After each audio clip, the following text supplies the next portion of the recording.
possibility karoyaglan niya magbutang.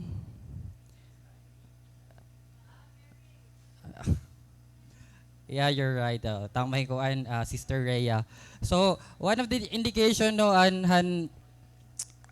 usa nga indication nga usa nga tawo married is an iya ring finger left side may the ring. No. Yan so for tonight's message no, so an aton topic we're about to observe a lot of things tonight. And to start with, uh, you know what, there are a lot of things nga pwede naton mahibaruan when we're actually observing han usa nga butang.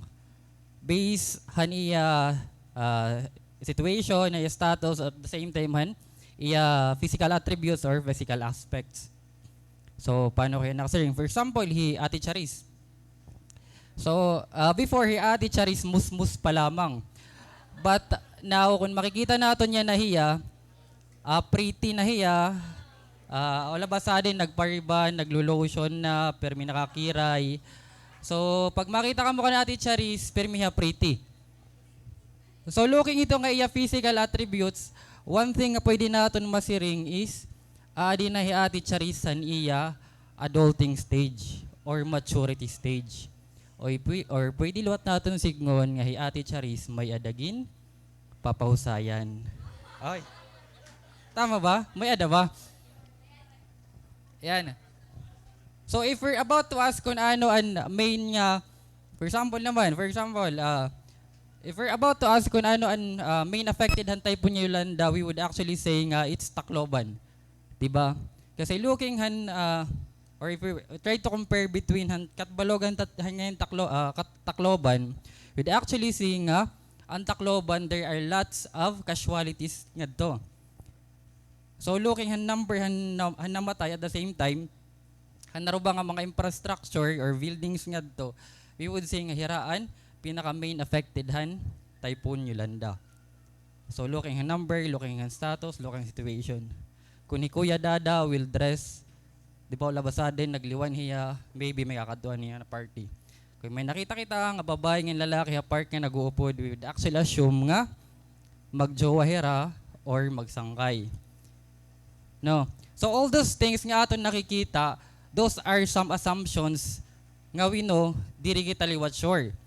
But looking ito nga situation, lalo na kung may dakit mga evidence or facts regarding ito nga situation, more or less, dakuan chances nga we are saying what is right.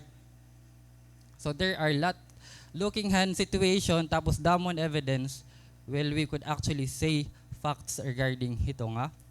We could actually comments nga real ito nga situation. And that is why our passage is found in Proverbs 24 verses 34 with our theme tonight, observing the field of the lazy guy. So, mag-i-restorya kita nga di kay, I don't know, siguro darahan long vacation bangin nagkauhubyan na kita. So, we'll try to figure out bangin we are one of those lazy guy nga di. So, ready na ba kita natanan? Yan, so let's try to read naton passage. Starting from Proverbs 24 verses Proverbs 24 verses 30 to 31. So verse 30. I went past the field of a sluggard, past the vineyard of someone who lacks judgment. Thorns had come up everywhere, the ground was covered with weeds, and the stone wall was in ruins. So verses 32 to 34. I applied my heart to what I observed and learned a lesson from what I saw. A little sleep, a little slumber, a little folding of the hands to rest, and poverty will come on you like a thief, and scarcity like an armed man. So may the Lord bless the reading of His words. Bitin volume. Yan. So if we're about to read an aton passage, no, Yan. So verse 30, I went past the field of a sluggard, past the vineyard of someone who lacks judgment. So looking at the aton passage no, in verse 30, we would actually seeing and main content nga dihan aton passage is we have a field. This one. So to be specific, an aton field nga di it's a vineyard. So in field it could be a farm. So pwede different crops kuna nakatanom nga da. But to be specific, ngadto itong aton field yan na ang nakatanom ngadto is vineyard. So may adangad to, an aton writer, umagihiyahin usa nga field. And that field may da vineyard. And you know what? An owner ito nga field, the owner of that field is known as sluggard. Yan. Sluggard or adiman, at the same time, he is also known as lacks in judgment. So duwa an pagkakakilanlan nito nga may tagadahan vineyard. He is known for being sluggard at the same time being lax in judgment. So maaram bagatahan word nga sluggard. Ani ba maaram man iba diri. So bangin may magyakanay mo sluggard ka tapos mag-thank you ka. So let's try to define kung anong meaning of sluggard, no? When we talk about sluggard na siring Cambridge Dictionary, it means a lazy person. So from English Tagalog no, it is tinatawag ka nga tamad or mabagal or hawaray-waray, hubya. So pag may magya ka na yung mga sluggard kayo pag thank you, no. Yan. So dito natin story we have our main character, he Mr. Sluggard. At the same time, he Mr. lacks judgment. So, same person lagi hapon hiya, no? But, we will try to figure out why is it niya ngaranan naton hiya hinuslagard nga lacks in judgment. So, what are our bases kung kay ano nga sugad iniyan aton ganyaran na iya? It's because ba may nakita kita something han iya, physical attributes. Macharis-charis baliwat hiya.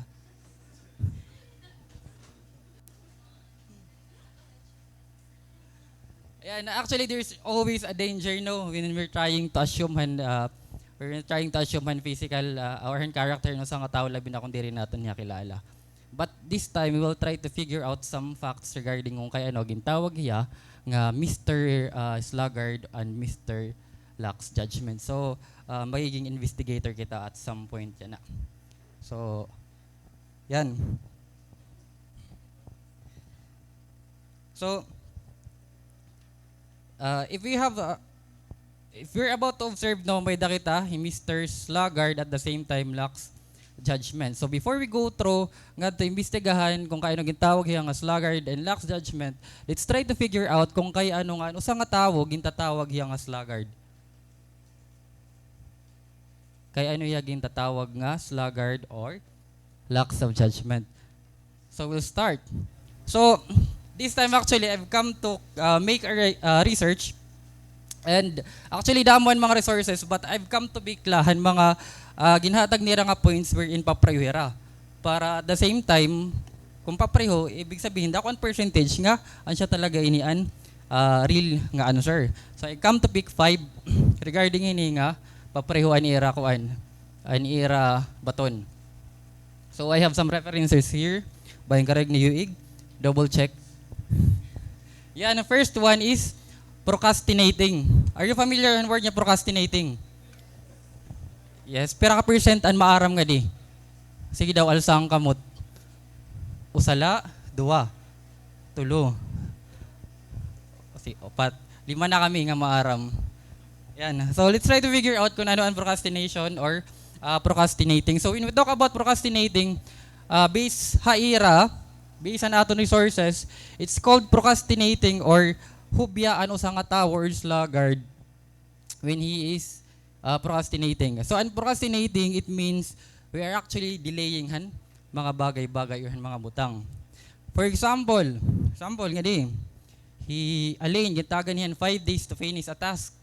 Tapos gintrabaho niya last day na. And 4 days kinaturog lahiya. So last day na niya gintrabaho. So that's procrastination.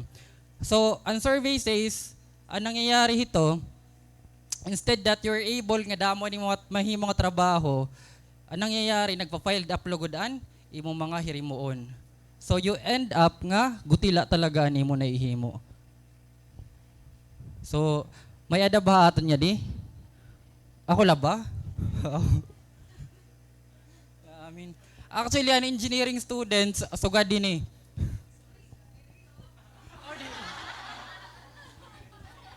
Ay baking Camila no. Ayan, so actually damon mga sugad din eh. We're in a weeks before dito pala gintatrabahoan mga projects no. That's procrastination. Yan so gindi-delayan mga budang. Ha mga thesis by ito or mga group projects no. We would come to admit nga talaga nagtatrabaho lang ito kada nasay nga daan leader. Minsan yan ito waray pa may nagtatrabaho labi na akong duwaan dati. So nadidelay logo di ano. So waray teamwork. So we need kadi kita second one. Yan. May ida ba nga di? Ano ito ni Kaduwa? May ida ba ini? Waray ada. So another number ito, creating excuses for everything. He Mr. Everything. Handling Mr. Everything. Yan. So one signs nga sluggard ka or hubya ka pag damoy iti mo mga excuses sa mga bagay-bagay. Pag insusugo ka nga ni, ayan, damuan, imo rason. Damon imo excuses.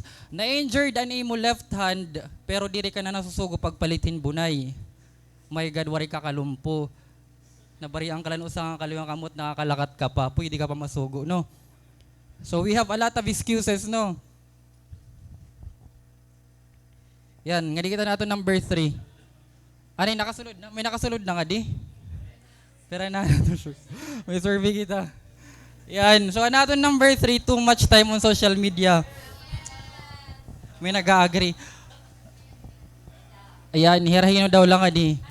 I guess there's nothing wrong at too much time on social media unless kun influencer ka. Kung diri ka influencer, anong ginagawa mo nga da?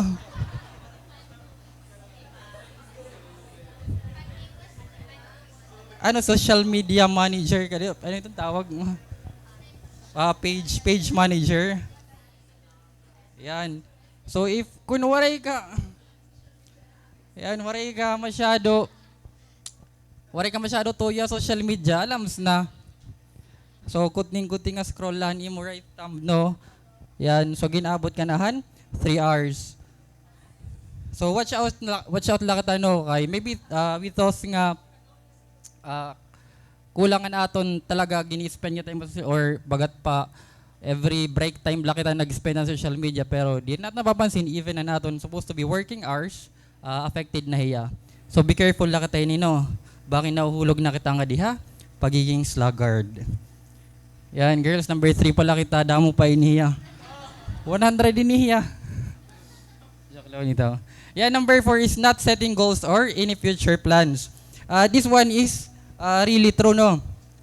Because when you don't know kung ano ni imo himuon, you'll get stuck. So, hobyaon ka talaga pag-ios. In a day, pag bumuhat ka nga, diri ka maaram ginihimuon, waray mag-social media ka gudla. Or di kaya naman magkikinaturog. So, you can set plans night before or in the morning, no? So, you should have set goals, yan, for the future, hanimo. For your future plans, no? So make sure nga may ada kita hini. So pag mata nimo yan. So number 1 nya piperdihon nimo ano an imo higdaan. Yan lukot dayon. So kung kaya naton perdihon na naton higdaan, then kaya naton ugasan na naton gingkaunan. Yan, and number 5, we have the workplace. It's a mess. My suwad kasi ako iniya. Yan ang workplace ba? Or let us say an imo table, an imo room. An imo kwarto, an imo kutsyon.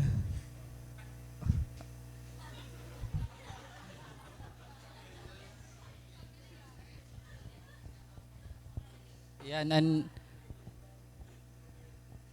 an taklap ko noon ko an imo. An imo taklap kun pira nakatuig. Ay gosh, pira dayo ka adlaw no. Yan, so workplace naton dapat limpyo. Pag minsan kasi pag an aton workplace mahugaw, medyo magululuat an aton isip no. Patay naton isip nagarambol. Yan. So yan, so these are the five. So limala. Kaya bayan kita magabihan no. We have the five regarding kun sluggard ka. And actually we have the other one. This one naman is based nga diha Book of Proverbs no. So we have from yan biblicalleadership.com. So we have also five signs which indicates nga sluggard ka. So let's try to figure out ano ang isisiringhan Bible regarding han pagiging hubya naton. So first thing here is he can't get started in the morning. So ada ito Proverbs 19:15. So laziness brings on deep sleep. Yan. So best friend ka mo ni mo higdaan. So ayaw niyong mawala ang isa't isa. Yan. Yan. So this type pagiging lazy naton wherein we love too much pinduton and snooze time naton alarm. So pag tunog naton alarm snooze anay 5 minutes. Snooze anay 5 minutes. Hasta nga late ka na hin 5 hours. So watch out lahanuhan pagiging snooze. At the same time, pag sugad niya ni hini, he can't get start in the morning. Usually has kuilahan permi kita late. Yan. So sorry but not sorry, pero reality speaks, ang pagiging late, usa ito nga senyales nga, hubya kuno kita. So when we are late, haaton work at the same time haaton klase, that's a sign of being sluggard. Okay lang ito guys, kay kita manintanan. So it's a good start. We're starting day 2023, so it's a good start yan na at least makukuhaan kita. May address natin yan ining aton problem no. So problema ini no. Kay bakin wala basa din mag-aada katahin memo ini nga permi na lakata late no. Memo ka na tulo ka na la kasi mana. Yan. And we have the second one, he seldom finishes anything. This one, may sinimulan siya pero hindi niya kayang tapusin. So in Proverbs 12:27, it says, "The lazy man does not roast his game, but the diligent man prizes his possessions." So this is one thing that you need to see kung may ka partner ng hobya, no? So, makikita mo lahiya, hapan fartan game. But when in terms na medyo struggling na nga part and medyo mind games na magagamit na isip, diri mo na matatapuran. O di kaya nawara naman hiya. So, more on fun games lahiya. May dabay ito. Yan, so diri nira kaya tapuson. May umaring ha imo, ginpa-fall kala. Gimbayaan ka, Eri. Ano, tumuod ka man. Yan. So, mostly, these are the people wherein they actually started a good mga project but they are not ending it, no? Di rin nira ginatapusan, mag-upay nga mga proyekto. Watch out lang, no? Di rin ako nagsisiring nga may makita ang kangausap bakin, one time lang nangyari.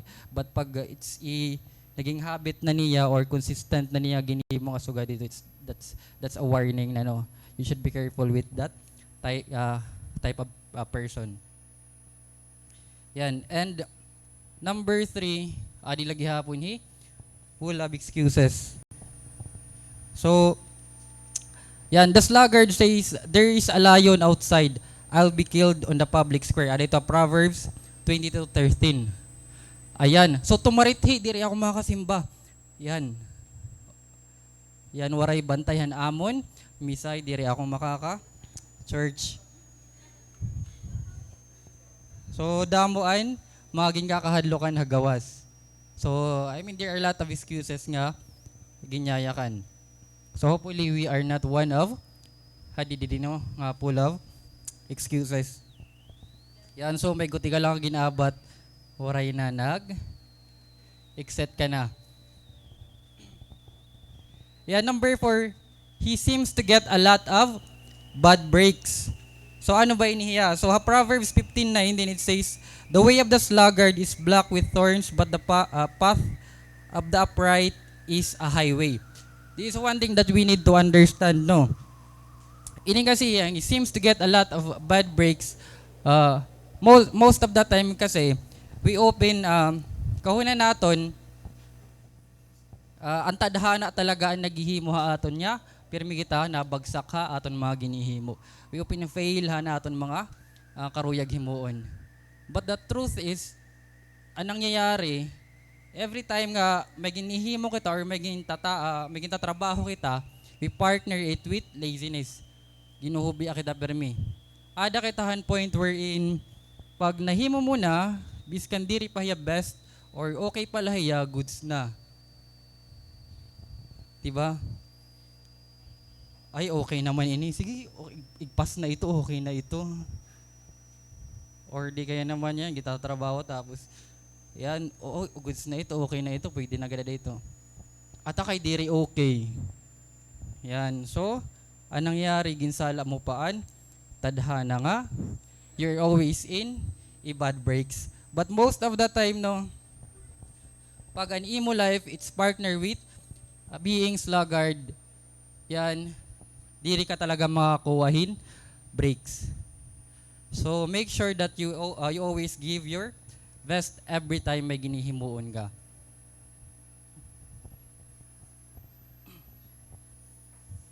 Yan, so kaya pa naton. So number 4 pala ini. Yan. So number 5, he talks a good game. So Proverbs 14:23 it says, all hard work brings a profit, but mere talks leads only to poverty. So ang sluggard, it's a big talker. So most of the time, an ira words, they do not actually act it. So diri ni ragin, bubutangin action an iragin ihimo. So be careful kay damoy ni. Damoy ni yan easy money no, easy money. So paghatagalan 10,000, may marireceive ka nga 1,000 in a week. So mababawi mo hiya dayon. So easy money, so big talk. So be careful and watch out kamo ito nga mga budang no. So an mga sagad ini nga type, he has talks a good game. Either ikaw an scammer or ikaw an na scam. So be careful lakit hinino.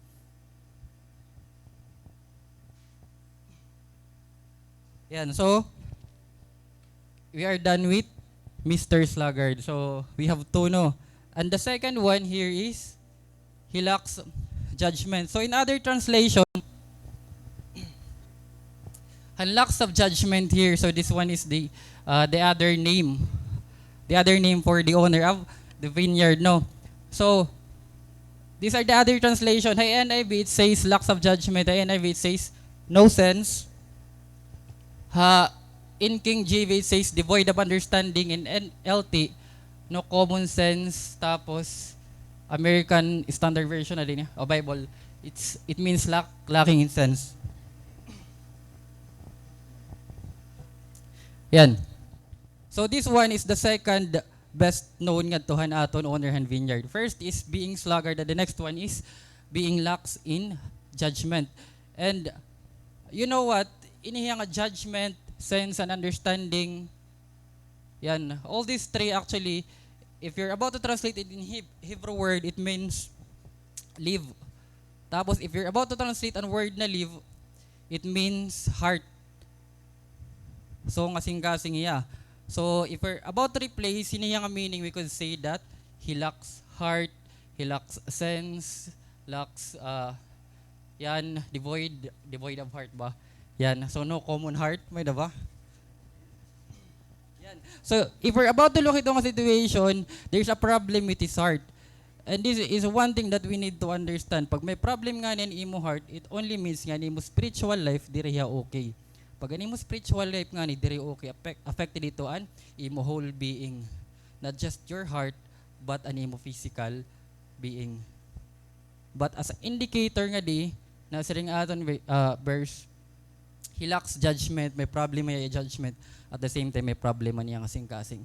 And that is why, ang nangyayari, yan. And that is why, ang nangyayari, he lacks judgment, no? So there's a problem iyang kasing-kasing, and that is why he was lead to be known as lacks of judgment and being sluggard. Nag-aadi problema niyang kasing-kasing, and because of that, he was unable nga makipag-communicate nga dakan Lord.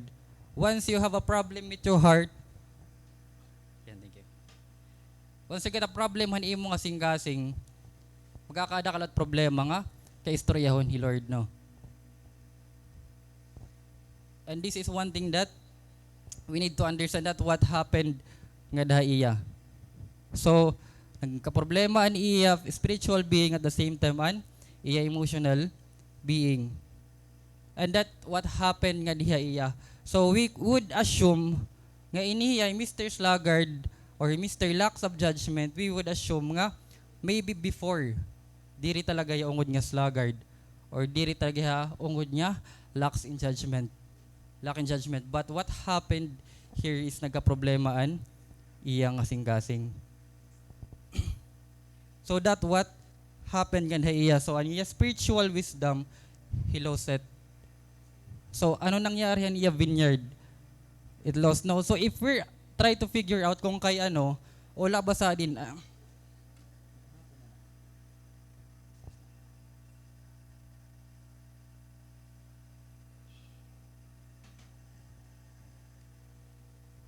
so, if we try to figure out kung kaya ano wala ba sa ading tawag yung sluggard, at the same time lacks of judgment, kasi nga di, we would found an evidence han nangyari han iya vineyard.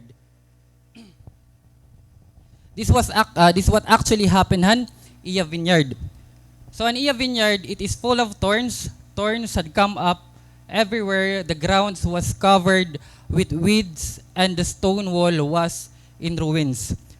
These things are the concrete evidence kung kay ano din tawag hiya nga sluggard, at the same time lacks in judgment.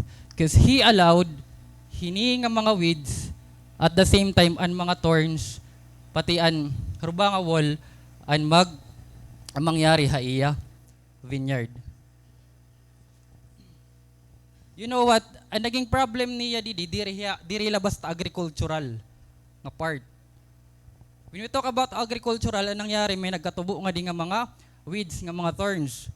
But at the same time, ang physical structure han, iya fields. Because if you're about to look nga di, an stone which covered han iya fields, ruba gihapon. We have the stone walls here. So naruba liwat iya. So it means nga, vulnerable na hiya, nga atakihon han mga animals. So madali na hiya atakihon han iya vineyard han, mga animals. So, he just allowed nga masugad ito an iya vineyard.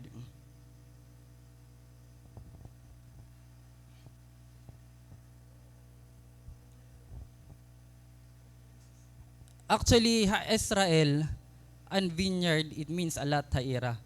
But this one, kimpabayaan lang niya, no? Dako an meaning han vineyard ha iya. Even ha aton New Testament, even Jesus Christ called himself as the vine. And this is what happened hiningadi.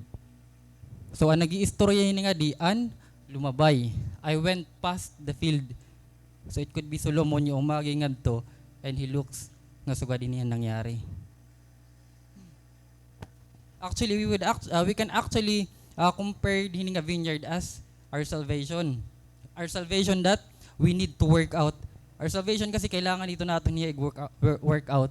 What happened here kasi, our salvation, ginhayaan naton nga an mga thorns at the same time, man mga weeds an manurukatot nga singgasing. We allow those confusion, hanla isang kaaway nga, ansyaan sumulod aton nga singgasing. So ang salvation that supposed to be nga kailangan naton cover ginhayaan na naton. And the sad thing here nga di, because supposed to be an words of God nga ansyan imo foundation, the promises of God nga imo ginhold ginkakaptan nga one day matuto pa dito hiya, it serve as the wall anang nangyari naruba lahiya. You have let the enemy nga maruba or you have neglected it. Diba it's a sad no? So supposed to be an fruit of the Holy Spirit nga makikita imo, kindness, love, patience. It supposed to be dapat an makikita imo, but what happened ang nangyari? Nangyari nga di hilitan anger, arrogance, and confusion, idolatry, ansyan iya ginhayaan niya manaig. So hopefully we are not that kind of fields nga narubaan aton wall and we have allowed ang mga weeds nga manurok ha aton nga singgasing.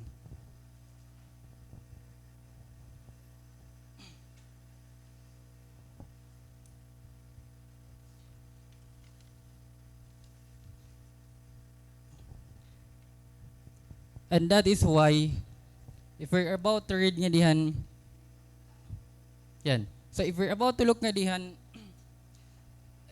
actually mas worst pa an adha ko Bible kasi may dapan niya wall nga naruba no, then full of weeds na hiya. Yan. So this was one of my favorite verse nga dihin nga passage no. And you know what? Ngadto an aton writer which writes hining book of Proverbs no, hining verses. He says here, I applied my heart to what I observed and learned a lesson from what I saw. Actually, this one was the turn of events nga nangyari. As he was looking at tuhan fields, ang nangyari nga dito nga mga ito nga fields dito, he was so sad, as in nga na movie ya.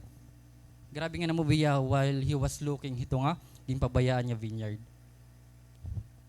He did not just reflect, no. Wala iya mag-reflect based lahan iya own understanding or based on iya mind, but it comes also from his heart na touch liwat aniyang kasing-kasing itong situation.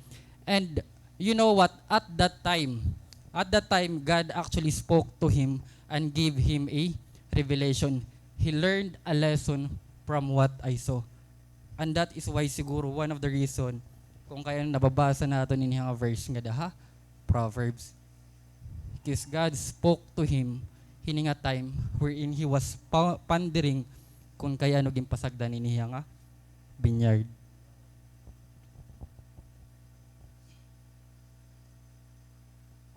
And kanina we're trying to figure out kung ano talagaan nangyari no. And even him, he was trying to figure out kung ano ang nangyari. And this one was turning of events sa iya. Umabot na ba ka mga point ito wherein nag-aada ka mga turning of events sa your life? Di ba most of the time, may dito mga nag-iayakan labinan mga kalakinan pag ito nga mga bugoy-bugoy ang kalakinan, then siya ito nakaasawa, then may ada anak, nagka-anak, then mastering nga, igahatag ko na lang na akong life para na akong mga anak. Or there are some guys nga nagyayakan ito. Or I've heard one of my friend nga nagyakan ito nga, karag na lang niya mag-work para iya pamilya. I guess there are a lot of people, biskan na day, Quiz Ricky, I remember when he actually tell me something nga may the turning of events liwatan iya life. And I guess tanan man kita no, I believe ako liwat. There was one time, no, hining akong Christian walk. I mean, before ako maging Christian, at the same time nga naging Kristiyano ako, when I see Jesus Christ, no, when I see how Jesus Christ sacrifices His life para magkaada kita salvation, that's also one of the thing nga nag-aadahin turning events na akong kinabuhi. So the moment I accepted Jesus Christ, that's the time that I believe I am not anymore the person I was before. I am now renewed. And this time, may adaliwat turning of events na di. And I believe every one of us may nakita mga turning of events, no? And you know what? This was really the revelation of the Lord nga dahaiya. And this was the revelation of God ginsisiring haiya of what really happened ngadto hito nga tawo. If we're about to look, that person who owns the vineyard, ngayaging pasagdan na ang vineyard, usaliwat hiya nga, that asay madasig nga, Kristiyano. Usaliwat hiya nga may the salvation. But what had happened here is this what happened nga haiya. He allowed a little sleep, a little slumber, a little folding of the hands to rest, and poverty an umabot ta iya. It comes hini nga mga gudti-gudti nga butang. So let's watch out hini nga mga gudti-gudti nga butang, no?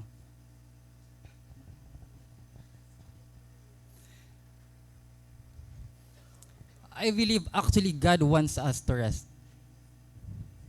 Hinuban Ginoo nga karuyag na over pati ganiya mga tao. I believe gusto ni Lord nga magpahuway kita. Mag-rest gihapon kahit papano kasi Lord na diri kita nga ato ng physical aspects nagakaada problema labi na kung gingagamit ka talaga niya ministry or gingagamit ka talaga niya pangala kapag papadamuhan iya tao nga diha kalibutan. But what actually happened here is ang tao nga supposed to be nag-worship ka na kan Lord, naging entitled diya niya kalugaringon. We become entitled dan mga bawat bagay-bagay nga niya kalibutan. I remember one thing which is actually one thing nga I really hate sa nakon kalugaringon when I become unproductive. O sa ito nga butang nga nadiri ako na akong kalugaringon pag diri ako naging unproductive. And this one, I can really testify that this thing happened to me. And I praise God that I was able nga nakabalik. So before I used to reward na akong kalugaringon. Mahilig akong mag-reward. I mean, I read it Facebook nga minsan kailangan mo i-reward ni mo kalugaringon lalo na kun damo ni mo mga ginihimo. I thought it was right but I want you to know that it's a trap, no? I-reward ni mo sarili. So I started rewarding myself. Ang nangyayari, every time maginihimo ako nga dako nga trabahoon, usually na akong ginihimo ito, nakaturog or nagkikitahin palabas. Kasi fun, mahilig man ako magkita palabas. Ano nga palabas and yan katurog. So pag may dako nga butang ako nga ginihimo, ang nangyayari, yan, magkikita ko palabas or di kayo naman makaturog. So, all labasa din ang nangyari, even though biskan di rin na dako nga butangan na akong ginihimo, tatagang ko lagi reward na akong kalugaringon. Even I've come to a point wherein, di rin naman ako nagtatrabaho pero gintatagang ko lagi reward na akong kalugaringon. I mean, nasanay ako ang reward. Na-used ako ang reward nga I end up nga waray na ako ginhimo. Bagat naging trap yaha akon end, which is I start a little sleep, a little slumber, but all of a sudden, ginreach out akuhan, kahubya na good or hand poverty. So if you're trying to look, for example right now, you know what, habang adik kakalibutan, there are lot of competition, nga diri ka maaram, you are under a competition. That's a real one. An kahuna mo, han project nga imo ginihimo, ikaw lang naghihimo, kahuna mo, you're unique of doing that thing, di ka maaram maibalot nga naghihimo nga suga dito. But you end up, a little sleep, a little slumber, mas maihan yung paghimo. But the other one, waray hiyahini. He finished it at the right time, at the right pace, habang ikaw, waray ka pa magkakatunga. So what happened? An iyaan? Nauna without knowing. Di rin ka maaram. Di makita ito maaram. But we are on constant competition. Habutang nga di rin kita maaram. And that is why you need always to do what is right. Ngayon ang imo best.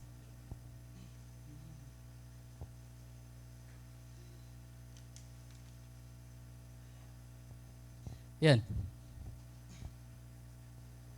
So, as I end na akong word no for tonight.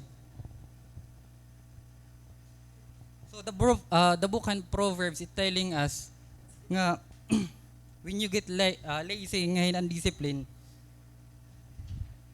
Pag lazy ka nga ni tapos waray ka disiplina, ano mo end up poverty. If you are lazy ngayon waray ka disiplina, you end up in a poverty state. That's what the proverb says, no? So, there will be poverty of finances because the sluggard won't have any crops. There will be poverty in your character. Magkakaadan poverty ang imo character pag ikaw mismo you don't do things para nga dakan Lord. You actually do han mga butang pag diri mo ginhimo ang mga butang which connects with God. So nagkakaada kan problem han imo character and even han imo spiritual aspect no magkakaada ka in poverty once you do not discipline an imo kalugaringon.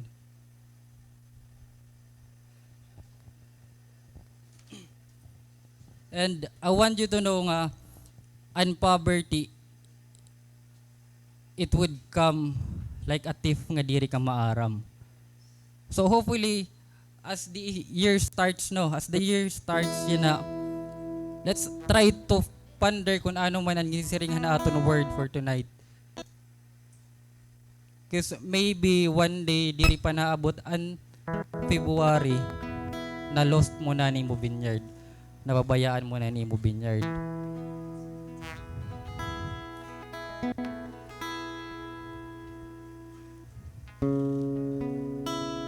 Yan.